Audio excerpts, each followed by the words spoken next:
สบายดีป่าลุงมายังไม่ใช่บาทสบายดีเด้อพี่น้องสบายดีพี่ผ่านพี่น้องเมื่อในวันชิ้นใหญ่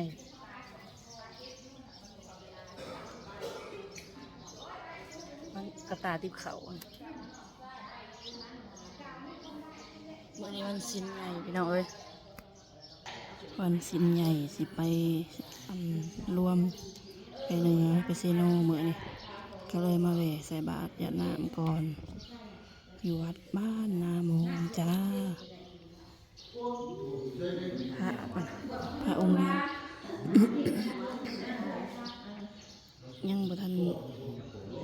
คนยังบ่ทันลงมาลายสมามาหอดเพิ่มเติบเลยนี่ของใส่บาตรกับขนมมะม่วงสุกแวะซื้ออันไข่ปรุงอยู่ตลาด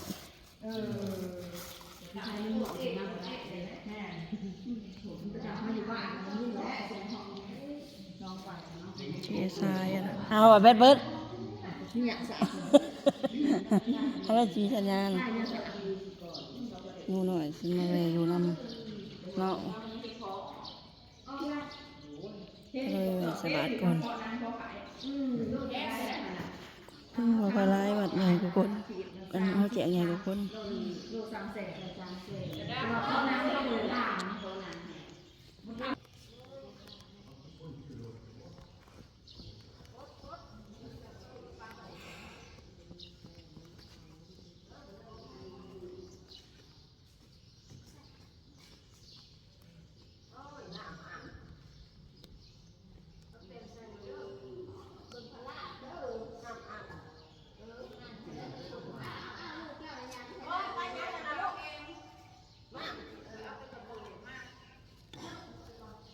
ดูได้ลงจากหันเลย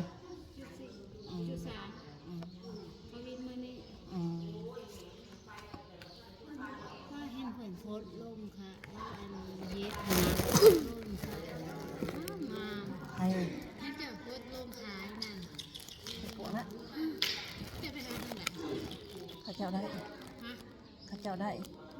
ถ้าคิดว่าจะได้จะคือโพสขายเห็นเจ้าโพสขายงามแต่ว่า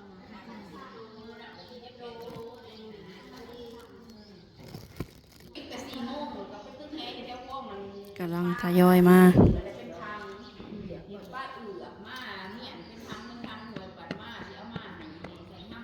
หมอถาวยังมาอยู่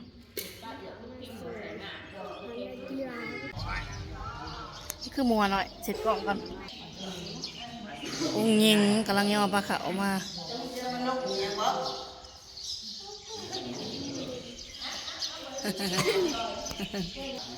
ลูกไผ่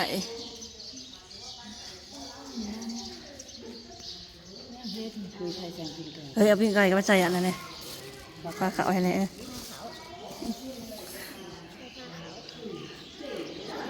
แกออกได้เลยผมไม่ใส่บนไหวเลยแม่ซื้อปิ้งไก่ตลาดของคุณอาจ้าแม่ซื้อปิ้งไก่2-3ไม้ก็ได้อันนี้ว่าสิใส่บาตรตัวนี้นะอันจะไปกิน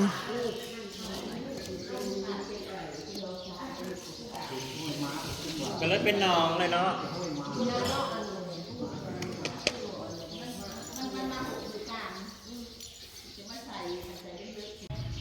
มีอย่างอะไรพ่นสาหรือพ่นหัวเนาะน้ำเต็มอยู่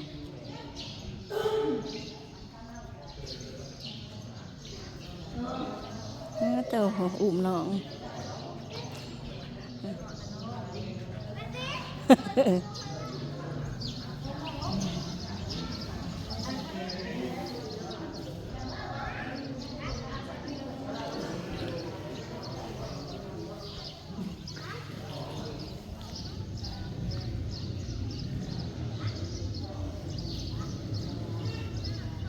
คนกำลังหลั่งลงม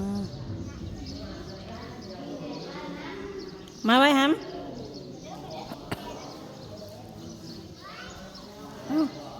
ของมา ลูกอันนี้ลูกอาบุต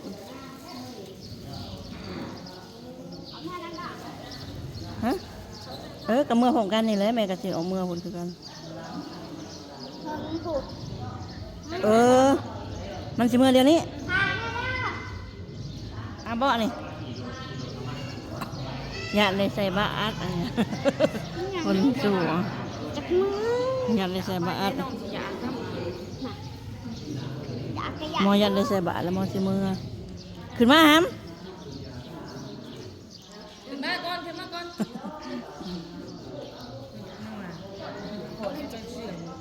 พยเอาน้องมาไป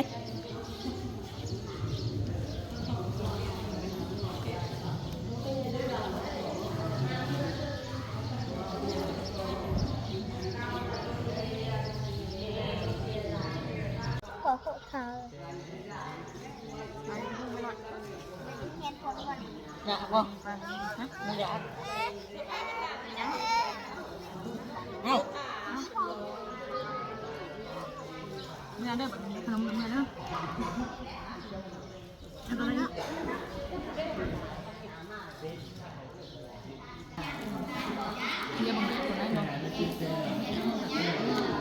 ตอนนี้คนเลยฮะเจ้าว่าเบิร์ดเท่านี้บ่จักมันมืดพลพี่น้องพลอยากตกเดี๋ยวนี้ตกคืนมันตกแต่คืนนี่ไหมแล้วมันยังมืดอยู่เดี๋ยวนี้นะคนสิตกลินบ่จัก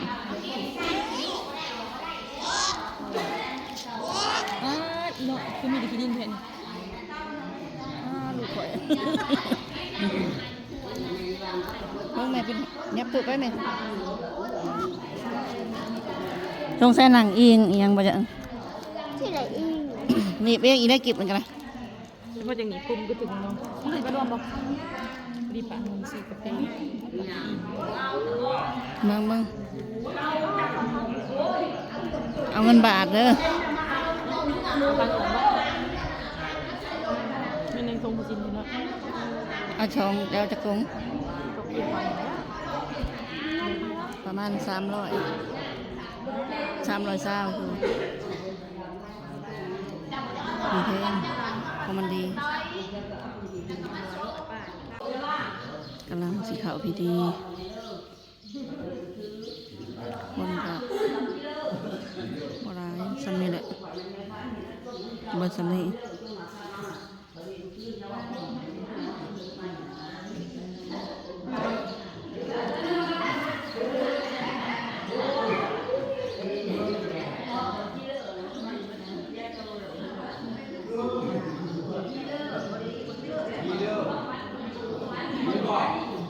บอกยี่เลิกได้เลิกสิเอาไว้ไง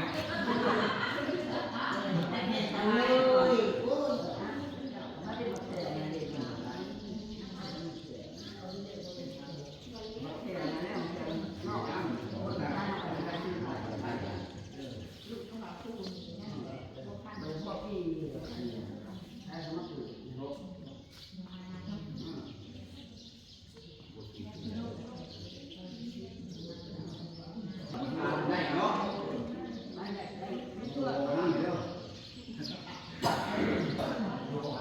อันเลยก็สาธุนะโมตัสสะภะคะวะโตอะระหะโตสัมมาสัมพุทธัสสะ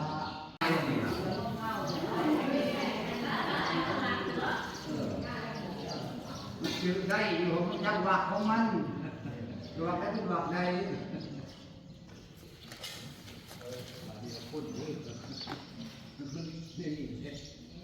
เราจะหลับไม่ไข่หรอกเมื่อไหร่ถามมึงคุณจะบอกจะโดนมัน มึงไปใส่ก่อนบ่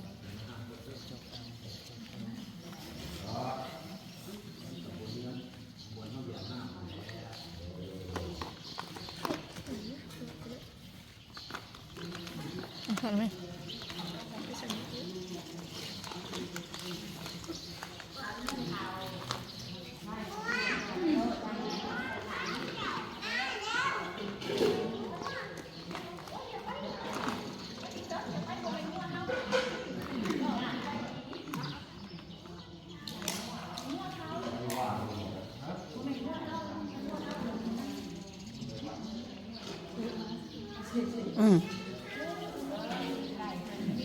คือว่าแป้นมึง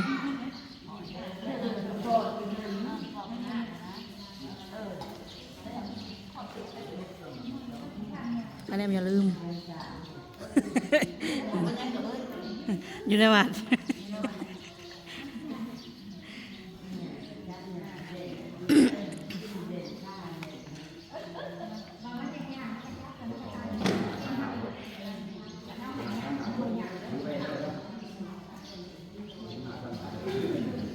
คนมาหลาย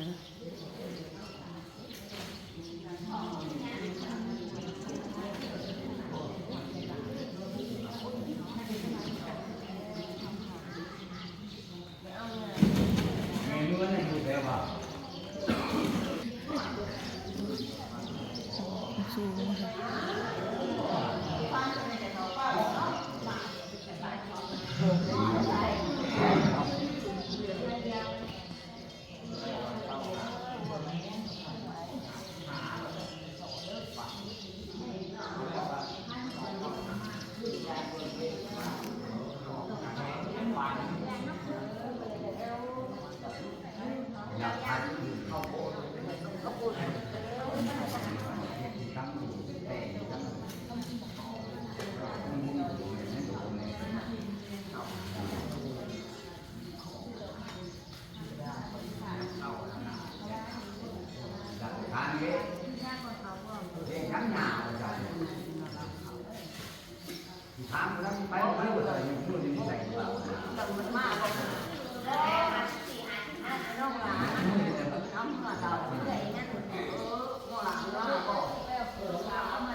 ตัดภาพมาอีกทีพี่น้องมาฮอดห่านสีเขียวแหละสบายดีเด้อพี่น้องเด้อ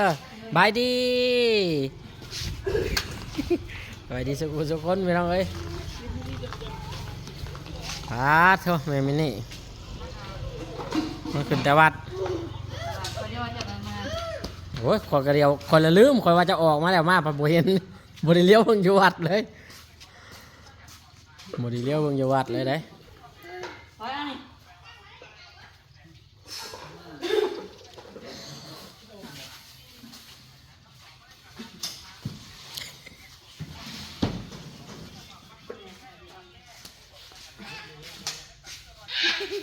ไปเทนกี่ข่าวกันยังไปเทนเลย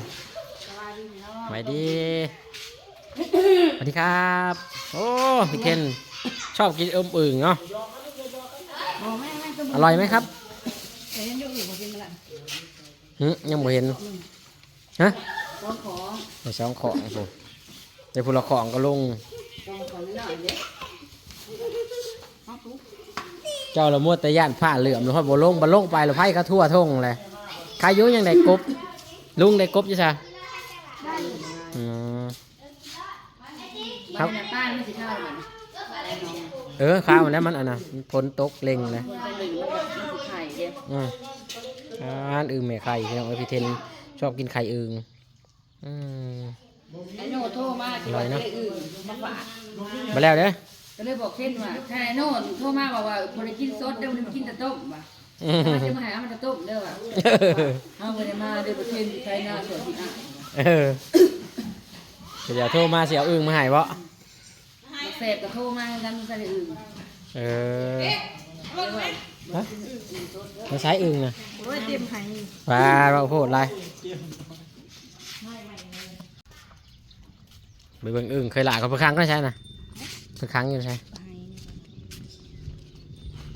จะไหวนี่มันแดดได้ไหมเราจะบ่มาไหวพี่รถนะ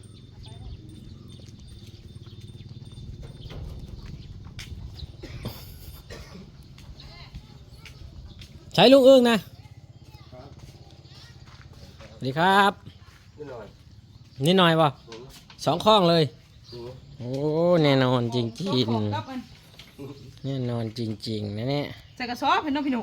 เออ มันก็กลัวแล้ว2 ของห้องใส่กับของมันก็2 ของแล้วก็นั่นกระสอบอีก นี่พี่น้องเอ้ย เบอร์แซดดู กบก็ได้กบก็ใส่ไว้ในนี่แล้วเนาะกบนี่ได้ฮอต10อยู่บ่ครับ ถึงเราเป็ดตัวก็ไม่ได้จับเอาหมดเลยจับ โอ้เคยหลากับลุงเทนพี่น้องเอ้ยเมาเอาอึ่งเพิ่นว่าผมนำบ่ได้ผมได้แค่2 ตัวเองไม่ออกแล้วงั้นแม่มีแต่ได้ยินเสียงอื่นยามมันร้อง มันหมุนขี้ดินเนาะ มันชอบ โอ้ แต่ทรายให้มันเนี่ยมันอยู่มันเย็นมันชอบ ครับ ทำงั้นเดี๋ยวมันไข่มันออกหมดนะ ใครออกตายบ่ เพราะว่ามันผอมหมดแล้วมันไม่ได้ มันพร้อมต้องให้มันควัดอยู่ในนี้บ่ มันเสียงนี่มันเย็นมันชอบ โอ้พี่น้องเอ้ย มันก็นอนอยู่นั่นแหละ ครับเนี่ยมีแต่ตัวใหญ่ๆอ้วนบึกเลยไข่เต็มท้องว่าได้ครับมันมีอิหยังขังไว้ดีๆเอาไปปล่อยใส่สระไว้เนาะพี่น้องเนาะสมมติว่ามีสระไว้แล้วเฮาเอาอัน นี่แยงเขียวเนี่ย แยงเขียวเนาะอ้อมไว้ครับ ล้อมก่อน ปล่อย ปล่อยไว้นะฮันให้มันออกลูก มันก็อยู่นั่นแหละถ้ามีกอตะไคร้เยอะพวกหญ้าพวกอะไรเนี่ย ครับ มันก็ไปนอนแถวนั้นแหละตำนั่นแหละ นี่ยิ่งมีหาดินทรายเนาะให้มันลิ่นโอ้เห็นขากเลยผมว่า มันไปดูดอยู่แถวนั้นมันไข่เสร็จแล้วก็ไปอยู่ตรงนั้นเลย จะมีดินทรายให้มันอยู่ด้วย เราเพิ่งเขามีทึนเนาะพี่นกเนาะ ครับ ขุดสระไว้บ่อหนึ่งแล้วก็เอาสั่งกองทรายเนี่ย ใช่ มาไว้ให้มันไข่อยู่ในนั่นแหละ ใช่ เพาะพันธุ์ จะมีนั่นเลย ให้มันเลี้ยงให้มันอยู่หันนะพอง่ายที่ประมาณไร่หนึ่งเนาะโอเคเลยผมว่า ทีเดียวได้เลยแต่ ครับทำสีลายโหลดดีนะพี่น้องเอ้ย ครับ นี่มีที่ให้มันอยู่หน่อยหนึงเนี่ยแล้วก็ล้อมผาแยงเขียวไว้เนาะ ครับ มันจะไปไหนแล้วก็เห็ดคุยเห็ดอันนี้อยู่นี่แหละโอ้ได้หลายสมควรเลยพี่น้องเลยนะกบกับตัวบักเอฟเลย ผมก็ได้ ไข่หมันกันแล้วตะไคร้เนี่ย เมื่อคืนนี่ คนกับชื่อตะไคร้ไม่ได้เนี่ย โอ้ยคำเมนบ่สองคนบ่จูบมั้งเนาะ เออ หมาเนาะ กับครึ่งถุงแยงเนี่ยครึ่งหนึ่งเนี่ย ปลา คนเดียว ตึงเกินตะไคร่นี่เนาะ จับเอาเนาะ แต่ว่าคืออยู่ซ้ำนี่เนาะ ทำหนึ่งกับพอรุ่นอยู่แล้วเปล่าย าลง พอรุ่นอยู่วะนี่ มันยางมากระดุกกระด้วยกระดุกกระ อันนี้เดี๋ยวบอกลาย มา นี่ บันนี้คือ คือเป็นอันนี้เหรอมนขี้ดินอยู่เลยมันหมักอยู่แล้วเนาะอันนี้กบพี่น้องเลยอิบนี่ใส่ขี้ดินไว้ฝนแห้งพี่น้องเลยเมื่อคืนนี่เราก็ไปจับอยู่ในอึ่ง2 ตัวผมนะอึ่ง อยู่ในฝนเนาะ อึ่งไม้คอยได้นะ อึ้งในไม้บ่ลุง อืม นั่นแหละลงตอนแรกก็มีแต่อึ้งในไม้นั่นแหละ อืม มันออกไว้เนาะอึ้งในไม้เนาะ แม่มันออกไวเลย อันอึ้งข้าวมันเด้อๆมันจะได้ออก พี่น้องเอ้ยมืดพ้นชิมาอีกแล้วพี่น้องเนาะโอเคสำหรับคลิปนี้เอาไว้สำหรับก่อนพี่น้องเอ้ยขอบคุณหลายๆพี่น้องทุกคนขอบคุณทุกกำลังใจขอบคุณทุกคอมเมนต์เด้อพี่น้องเด้อสำหรับคลิปนี้สบายดี